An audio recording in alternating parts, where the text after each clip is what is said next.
तर बीड पाठोपाठ अहिल्यानगर पाथर्डी तालुक्यातही ढगफुटीचं दृश्य पाऊस आहे। पावसामुळे घरांचं नुकसान आहे, जनावरांचं देखील मोठ्या प्रमाणावर नुकसान आहे। पाथर्डी तालुक्यातल्या करंजी इथं ढगफुटीचं दृश्य पाऊस बरसलेला आहे। पुराच्या पाण्यामध्ये 16 नागरिक अडकले असता अहिल्यानगर महापालिकेच्या अग्निशमन विभागानं त्यांना सुखरूप बाहेर काढले।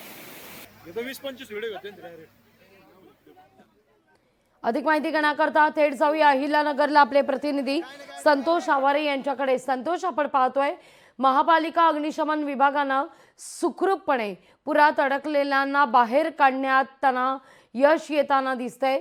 आताही नदी प्रवाह ओसंडून वाहत आहेत, काय सध्या परिस्थिती आहे?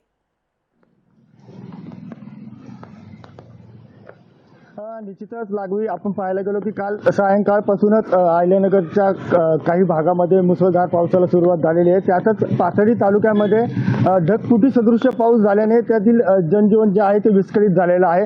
आपण जर पाहायला गेलो तर घरांचं मोठ्या प्रमाणावर नुकसान झालं आहे। त्याचबरोबर काही जनावरे देखील तेथील वाहून गेलेले आहेत, काही दुकाने देखील वाहून गेलेले आहेत।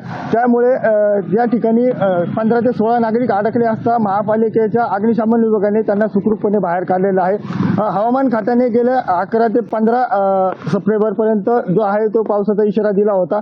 त्यातच गेल्या 2 दिवसांपासून अहिल्यानगर जिल्ह्यामध्ये ज्या पावसाने जोरदार पावसाने हजेरी लावलेली आहे, त्याच्यामुळे नदी नाले हे सध्या ओसंडून वाहत आहेत। त्याचबरोबर काही नदींना पूर आलेला आपल्याला पाहायला मिळतोय। त्याच्यामुळे प्रशासनाने देखील नागरिकांनी सतर्कतेचं राहण्याचं आवाहन प्रशासनाने केलं आहे। लागवी अगदी धन्यवाद संतोष, तुम्ही दिलेल्या एकूणाचं सविस्तर माहिती करता। लोकशाही मराठी ऐका, पहा, जागरूक रहा।